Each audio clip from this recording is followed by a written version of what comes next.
Luke Tanaka with head football coach Ron Planz. Coach, a very good start to the game against Carthage. Obviously, in the end, a loss, but was it positive to see you guys get off to such a hot start, 14-0 lead in the first quarter? Yeah, it was. It was good to watch the guys come out and execute the things we practiced during the week and taking the coaching really well. And they've done that all year. They've done a really good job of listening to the plan that we have for that week, trying to implement that plan and executing that plan. They did a really good job of that in the opening part of the game.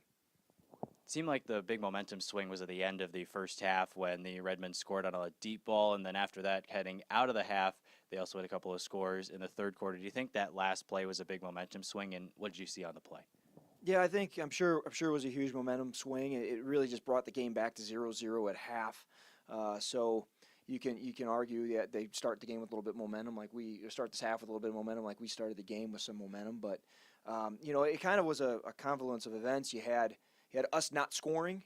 We were down in the red zone and weren't unable to score. I think we went 4 and out down there, and then giving them the ball and an opportunity with some time on the clock to come down and score kind of swayed some things that way. But on that play specifically, it was a great throw by their quarterback. It was a great catch. We had very good coverage on it. It was just one of those plays that maybe 9 times out of 10 it's incomplete.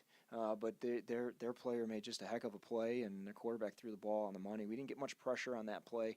It would have been nice to maybe force a little bit a more hurried throw. But it was just a great execution by them. First 3 or 4 weeks of the season, the Blue Jays were one of the least penalized teams in the conference, if not the least penalized team in the conference, but had a couple of touchdowns called back with penalties against Carthage. What's it going to take going forward to kind of tighten that up so you don't have those penalties? Yeah, some of those things are beyond your control. There's in-game penalties that are just part of the flow of the game. Your holdings, your blocking the backs, and things that happen naturally through the course of the game. The penalties that concern me are some of the unsportsmanlike conducts, or those penalties are decisions made by players, and those are the ones that we've got to make sure we fix. Holdings and those things, the ref's either going to call it or he's not, because it happens all the time. Unfortunately, they called a holding on us on the kickoff return. Could have gone either way with that call. You've got and then we didn't line up in a correct formation, which is also correctable for the touchdown that called back in that subsequent red zone drive that we just talked about. So that was on our guys.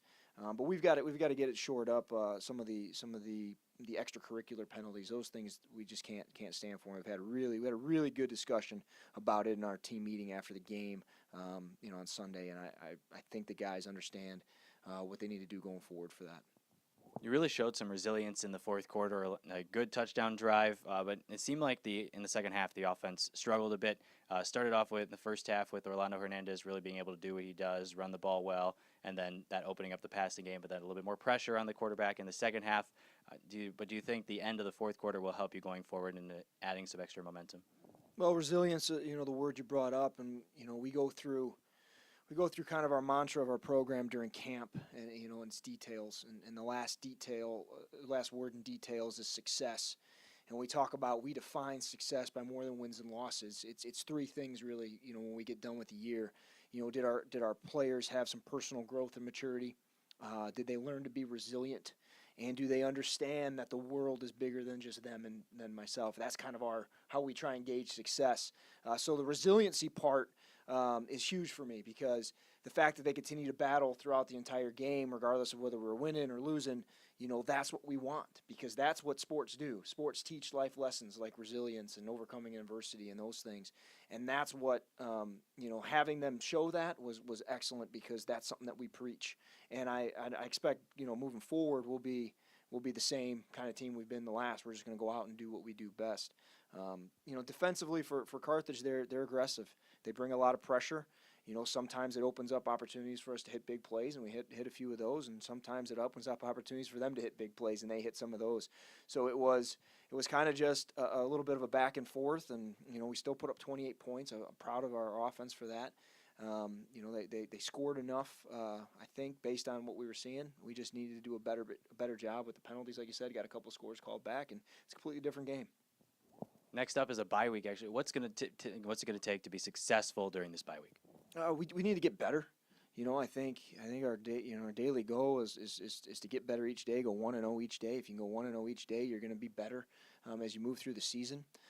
So for the bye week, we're just gonna try and get better.